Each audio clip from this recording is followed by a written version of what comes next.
Olá, telespectador da SPFC Info e consumidor aqui da SPFC Info do YouTube. Estamos trazendo pela primeira vez um conteúdo audiovisual aqui na plataforma. Pela primeira vez uma entrevista aqui. Tivemos a honra de conseguir falar com o Ney Franco.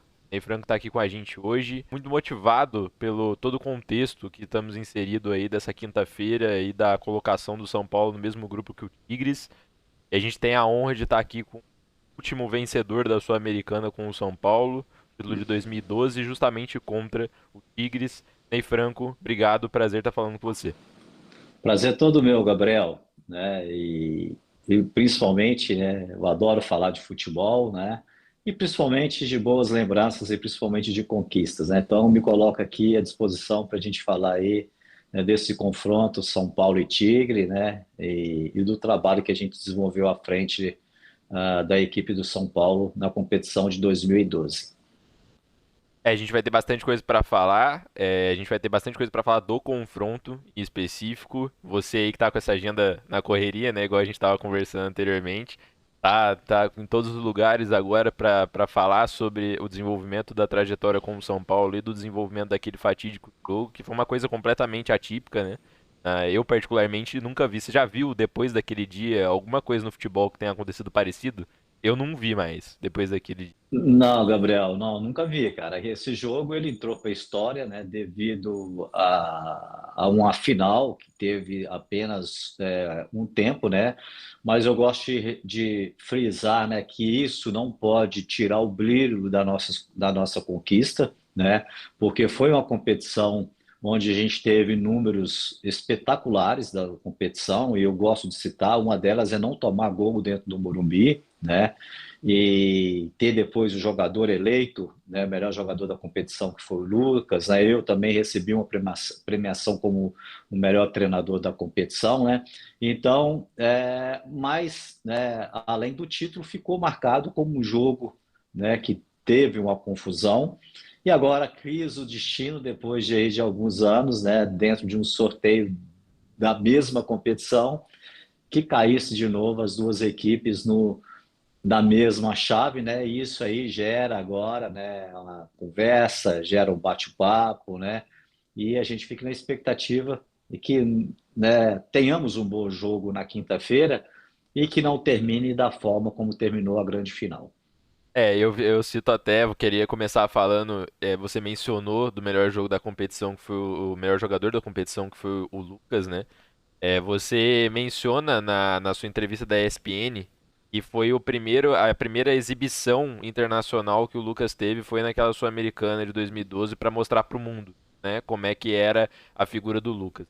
O Lucas, que naquela época foi vendido para o PSG, né, tinha acabado de ser vendido, e 11 anos depois ele está agora no Tottenham numa situação totalmente oposta à que ele foi para a Europa e se projetou para a Europa. Ele está com o Lucas com uma figura muito mais afastada daquela realidade do que ele foi vendido naquele momento. E eu queria começar você como esse treinador que deu esse boom inicial para ele se transformar e se projetar no ano da venda dele especificamente, e que vivenciou a maior conquista dos últimos anos do São Paulo, e principalmente a única conquista desse jogador que veio das categorias de base e hoje em dia ele é tão prestigiado pela torcida. Como que você observou essa trajetória desses 11 anos do Lucas? E uma pergunta que eu faço para você, mas que todo São Paulino faz também. Você acha que era um momento hoje da carreira do Lucas dele voltar para o São Paulo ou você ainda acha que ele tem futebol para ficar na Europa durante mais alguns anos? Olha, primeiramente, eu acho que o Lucas, antes aí, né, desse segundo semestre de 2012, né, que o Lucas realmente foi um jogador de destaque do São Paulo, né, o Lucas ele já vinha sendo acompanhado por clubes do exterior devido à participação dele na seleção sub-20, né, em 2011, onde eu também tive o privilégio de ser o treinador dessa seleção, onde nós tivemos um título, ganhamos o título sul-americano, né, e o jogo final contra o Uruguai, onde nós ganhamos de 6-0 e o Lucas fez três gols, né? E eu acho que a partir desse momento ele começou a ser acompanhado aí por equipes do exterior, né? E acho que a participação na Sul-Americana, né? E o segundo semestre ele cresceu com a equipe de São Paulo no segundo semestre. A gente fez um campeonato brasileiro muito consistente no segundo turno de 2012 e uma Sul-Americana muito forte. E o Lucas, realmente, eu acho que esse segundo semestre do São Paulo, em 2012, foi um fator determinante para que realmente ele recebesse essa proposta, né? Agora, já fez uma carreira lá fora, né? E hoje eu acho que uma volta do Lucas, eu acho que ela seria benéfica, né? Eu costumo falar que o Lucas ainda tem muita lenha para queimar, né? Independente do clube onde ele joga, não. Mas eu acho que se ele voltasse para o São Paulo hoje, eu acho que seria o clube perfeito para ele, né? Porque é um clube, né, que trabalhou a formação do Lucas, né? Onde tem essa experiência do título, ele é respeitado pelo torcedor do São Paulo, né? E eu acho que qualquer torcedor do São Paulo gostaria de novo, né, de ter essa oportunidade de ver o Lucas jogando com a camisa do São Paulo. E acho que para o Lucas também não seria diferente. Se em algum momento ele decidir voltar para o Brasil, né, depois de um longo tempo na Europa, logicamente que, né, nunca conversei isso com o Lucas, né, mas eu acho que o clube ideal seria o São Paulo. Então acho, né, que seria um casamento perfeito aí, né, para o final de carreira do Lucas, mas lembrando que ele ainda é um jogador, né, jovem, com muito potencial ainda, né, para vestir camisas de qualquer clube internacional e principalmente dos clubes brasileiros. Perfeita a sua colocação, concordo totalmente. Eu acho que é o casamento perfeito. O São Paulo que carece de um ídolo, uma figura para se idolatrar, né, para o torcedor olhar e se idolatrar dentro de campo. E alguém com a formação completa feita dentro do clube seria perfeito e para ele também, né? Eu acho que nenhum clube que ele for internacionalmente vai ter um reconhecimento tal qual ele teria do torcedor do São Paulo na visão. Mas indo diretamente para os contextos do jogo, eu queria puxar antes um pouquinho para a relação do ano passado, né? Inclusive, o nosso primeiro contato na figura até do Anota, que era o veículo que a gente fazia parte, era para fazer uma cobertura pós possível título do São Paulo da Sul-Americana do ano passado, que foi a final que a gente chegou contra o Del Valle. No jogo que vocês tiveram, teve uma carga emocional muito grande pelo contexto do jogo. Não ter segundo tempo e etc. Ficar essa marca na história. Mas o jogo de agora teve também as suas cargas emocionais acumuladas ao longo de todo o processo de desenvolvimento do São Paulo na competição. Qual dos dois contextos você acha que é mais emblemático e acha que é o peso mais emocional no quesito de falta de títulos? Aquele São Paulo de 2012 que ficou mais de 4 anos sem ganhar alguma coisa, ou o São Paulo de hoje em dia que tem esse problema com ganhar alguma taça relevante, que teve essa carga acumulada ao longo de todo esse percurso? Como que você observa essa necessidade de ganhar títulos desses dois períodos? Olha, Gabriel, eu posso falar com mais propriedade sobre o momento que eu vivi, né? É muito difícil a gente opinar sobre um clube ou determinado trabalho se você não está no dia a dia, né? Ou fica só pegando informações através de imprensa, né? Bom, mas eu posso falar da nossa realidade. Eu sei que em 2012 existia uma pressão enorme, né? Eu, você já deve ter escutado isso de mim, né, em alguma entrevista, e eu tenho que ser repetitivo. Eu me lembro que eu peguei comecei a trabalhar de São Paulo logo ali na virada do primeiro turno para o segundo turno do Campeonato Brasileiro, a equipe muito mal posicionada na tabela do Brasileiro, tinha acabado de ser eliminado de uma Copa do Brasil pelo Curitiba, né? E a gente começou um trabalho de remontagem da equipe, de uma forma de jogar, e aos poucos essa equipe ela foi se ajustando. Agora, além dessa parte técnica, tática e física da equipe, né, o que pesava muito naquela época era o lado emocional, né? Porque a gente está falando de um clube que tem muitos títulos, inclusive títulos internacionais, e que naquele momento vinha aí de uma seca, né, depois do tricampeonato brasileiro em seguida, vinha de uma sequência sem títulos, e a cobrança ela era muito grande, cobrança porque a torcida é uma torcida grande, uma torcida forte, cobrança por causa da estrutura que o clube tem, né, e fica difícil você justificar porque o clube não ganhava, né, e uma cobrança, né, de um clube né, que culturalmente ele é conhecido como um dos grandes clubes brasileiros com conquistas internacionais, né?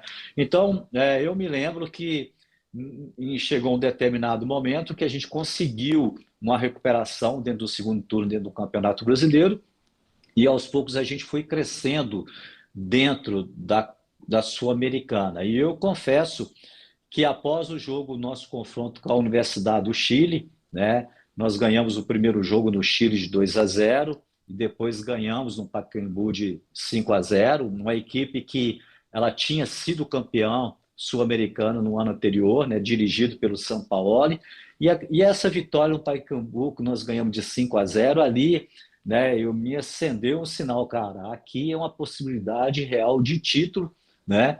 E a gente canalizou o trabalho todo para essa competição, até porque a gente já tinha, né, recuperado um posicionamento melhor dentro do Campeonato Brasileiro. E quis o destino que a gente fez os dois jogos finais com o Tigre, né, já com o término do Campeonato Brasileiro. O Campeonato Brasileiro terminou no dia 1º de dezembro, né, e a gente terminou em quarto colocado.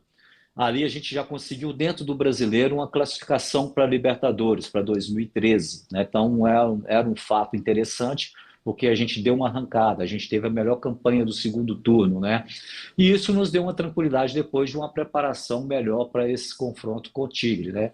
E no dia 12 de dezembro, a gente fez, um jogo, né, muito bem feito, né? Mas ainda com peso nas costas, porque o Morumbi estava lotado e a gente não podia perder ali uma oportunidade de uma final dentro de casa, deixar escapar um título internacional. Felizmente a gente teve a competência, foi uma noite muito feliz, a nossa equipe estava muito bem, uma noite muito bonita com o Morumbi lotado com o torcedor, foi um dia muito interessante, um dia que eu tenho na memória, desde a saída da concentração, pelas ruas de São Paulo, né, com a torcida indo atrás do ônibus, na chegada no Morumbi, com aquela praça na frente do Morumbi ali lotado de torcedor, e a entrada no campo, né? Então ali quando finalizou o jogo, que a gente, né, que foi decretado o título de São Paulo, a gente comemorou muito e logicamente que uma parte dessa comemoração está muito relacionada ao peso, né, que a gente tirou das costas, que era uma pressão psicológica enorme para todos os profissionais que estavam naquele projeto de 2012. Eu acho sua menção perfeita pra pergunta que eu quero te fazer, que é uma pergunta clichê, mas é uma pergunta que não tem um entendimento externo muito alto em relação a quem estava naquele dia. Difícil a gente conversar com alguém daquele momento para poder dar essa visão. Mas eu queria contextualizar um pouco ela. Tem um podcast que o Lucas, inclusive, foi, e fizeram essa mesma pergunta do que aconteceu naquele jogo, como vocês viram essa ausência do Tigres, porque tem toda a parte argentina da história, que é a parte que, inclusive, eles trouxeram à tona de novo hoje em dia, que tá com essa carga até pesada para esse próximo jogo, de falar que tinha segurança armada impedindo de voltar para o campo e etc., que é o contexto que eles vendem. E tem a ideia de que todo mundo sabe o que aconteceu e o Lucas falou isso em alto bom tom, né? Eles pipocaram porque se eles entrassem no segundo tempo, eles iam tomar mais do que eles já estavam tomando no primeiro tempo. E o São Paulo tava voando naquele jogo em campo, igual você falou, né? A equipe tava performando muito bem.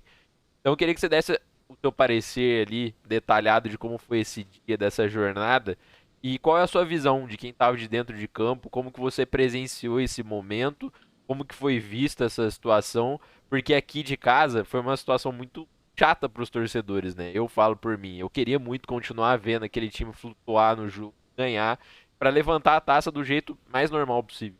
Mas teve todo esse contexto que os argentinos deram nessa situação. Como que foi essa ótica desse dia para você?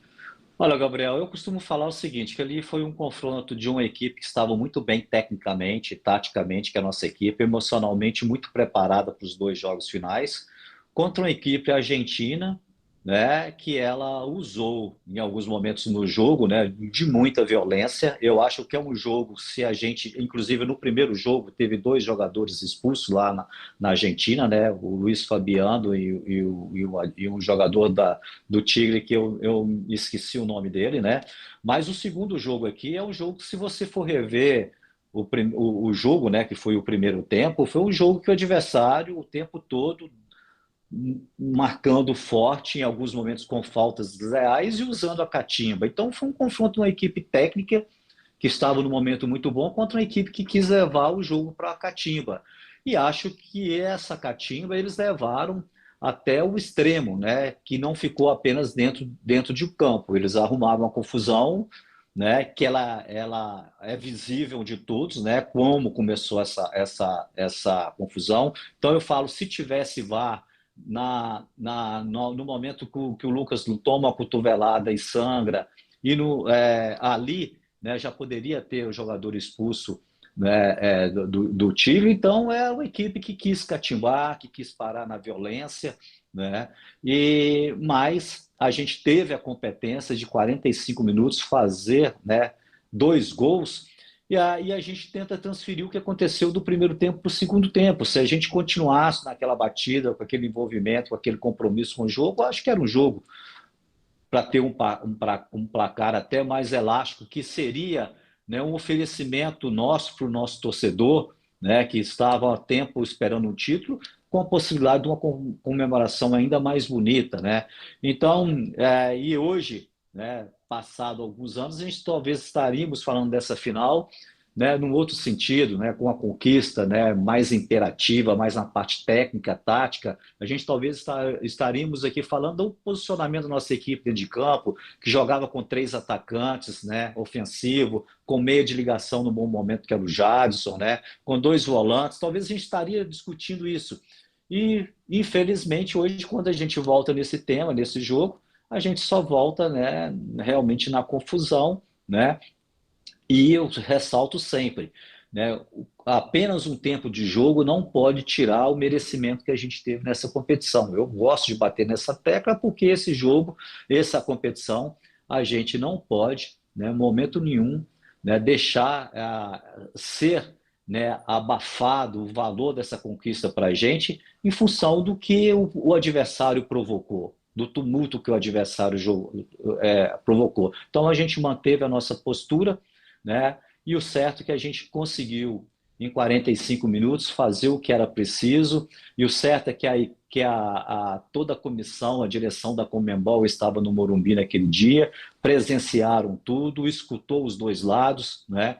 Desceu e premiou, né, a nossa equipe com as medalhas, com o troféu, né? E foi um momento, como eu falei, de alívio, de tirar o peso, e um momento que a gente comemorou muito com o nosso torcedor.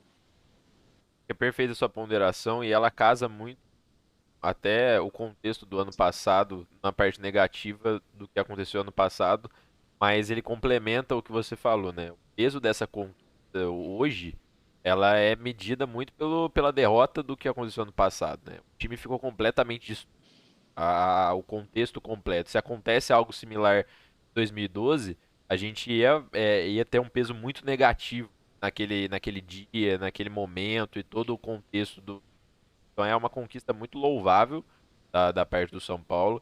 Era um time que tinha um envolvimento tático, igual você mencionou, completo, né? Tinha jogadores em momentos espetaculares, como era o caso do Lucas, como era o caso do Jadson, que você mencionou. Até o próprio Oswaldo no jogo da final, Sim, que entra sim. no lugar do Luiz Fabiano e faz aquele jogo maravilhoso, né? E o resultado disso a gente viu que foi os argentinos arregarem, como o Lucas falou no podcast. Senão eles iam com certeza, certamente, tomar mais.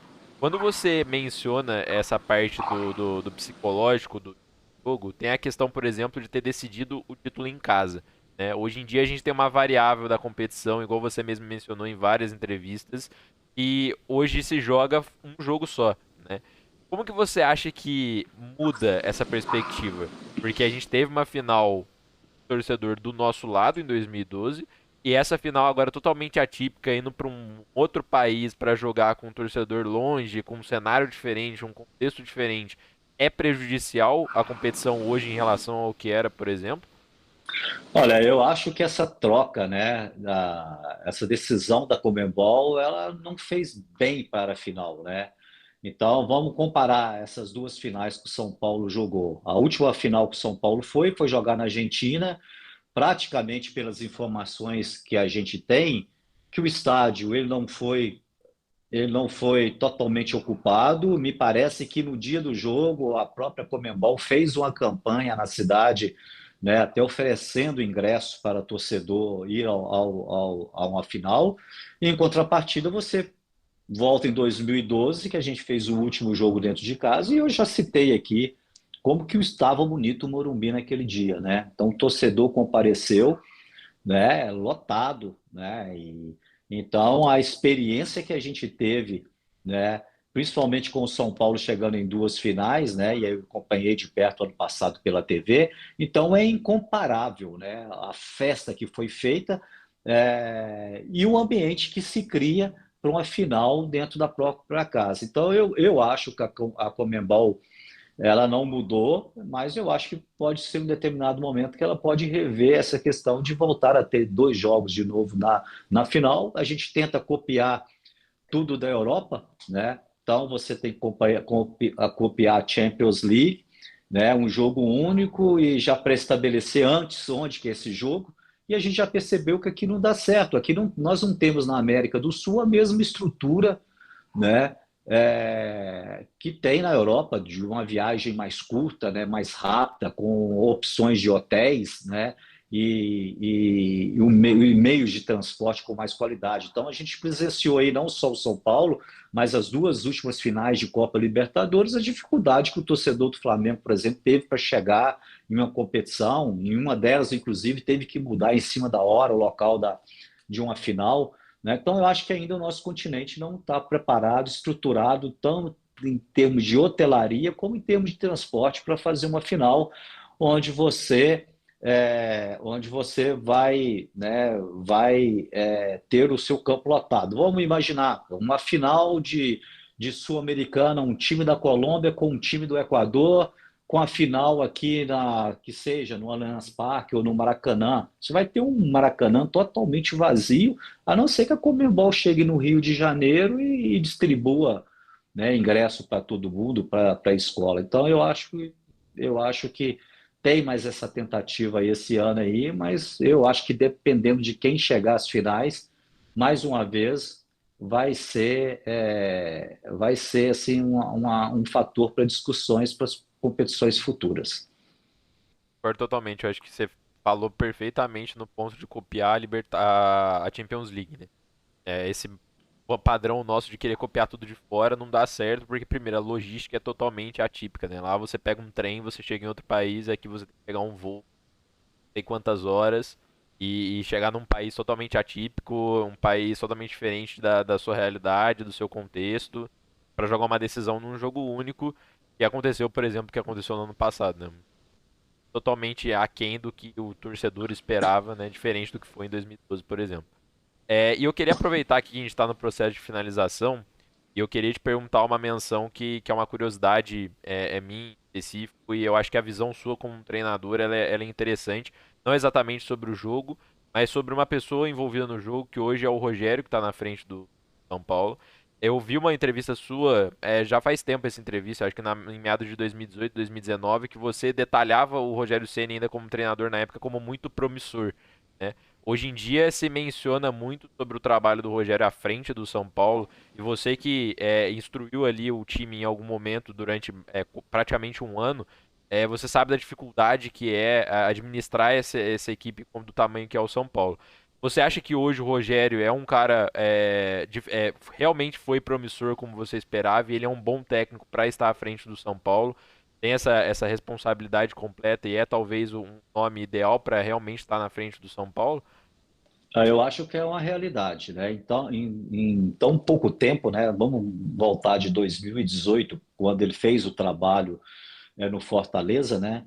Que teve o acesso do Fortaleza com o título da Série B. Depois ele passou por algumas experiências no Cruzeiro e no Flamengo. Avalio que a passagem dele no Flamengo foi muito boa e dirigiu o Flamengo, eu já tive essa oportunidade.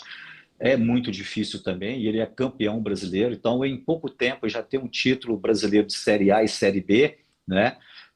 Depois volta ao Fortaleza, faz um outro trabalho bom, né? E acho que agora está aí há um tempo à frente do São Paulo, né? Eu acho que tem muito respaldo dentro do clube, né? Acho que nos momentos de dificuldade o clube segurou. E a tendência, né, eu acho que é o clube colher frutos, né, desse trabalho que está sendo realizado. Então, quando a gente fala desse tema do Rogério Ceni, na minha opinião, como treinador, eu acho que já é um treinador que já é uma realidade para dirigir, né, qualquer clube, né, da Série A do futebol brasileiro e principalmente o São Paulo, que é um clube que ele conhece todos os atalhos, né, que já tem um histórico muito bom e que é muito respeitado tanto pela torcida como principalmente pela mídia local, né? E isso dá uma sustentação muito bom para você desenvolver o seu trabalho. Perfeito. Ney Franco, finalizando, até para continuidade da sua agenda, né? Então, para nosso contexto aqui, acho que você foi espetacular. Eu já te agradeci no começo da entrevista, né? Falei, né, tem a sua fala da ESPN que é muito característica para o meu vinho, que é muitos torcedores da faixa de 22 anos te agradecendo na rua, falando com você, etc. Eu queria ter esse momento para poder realmente agradecer a você pela conquista de 2012, pela passagem, por todo esse envolto aí. Para mim é muito significativo tá falando com você hoje. Para mim é uma conquista mesmo pessoal. Então agradecer você pela entrevista, agradecer você por toda a reciprocidade que você teve e todo esse carinho, seja antes da gente começar a realmente conversar no WhatsApp, nas conversas que a gente teve, você foi sempre muito recíproco. Então, obrigado mesmo de coração e sucesso aí na sua jornada, na sua trajetória daqui pra frente. Obrigado demais mesmo. Obrigado, Gabriel. Eu que agradeço o convite. Sempre é um prazer falar de futebol, falar do São Paulo, né?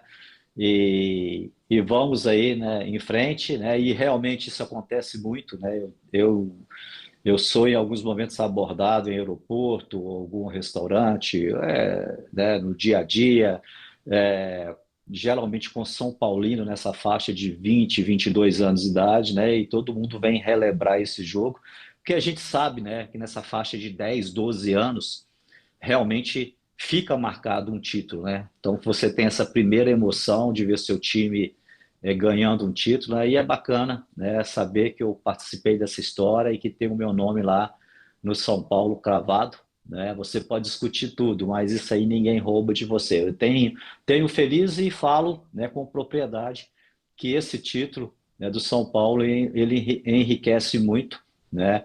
E valoriza muito o meu currículo. Perfeito, Ney Franco. Então, tá todo mundo que assistiu a entrevista, obrigado pelo carinho, Ney Franco. Obrigado a você que assistiu, que ouviu a gente até aqui. A gente volta nas próximas semanas para continuar acompanhando o São Paulo. E não se esqueçam que hoje o São Paulo vive mais forte em nós do que nós mesmos. Um abraço.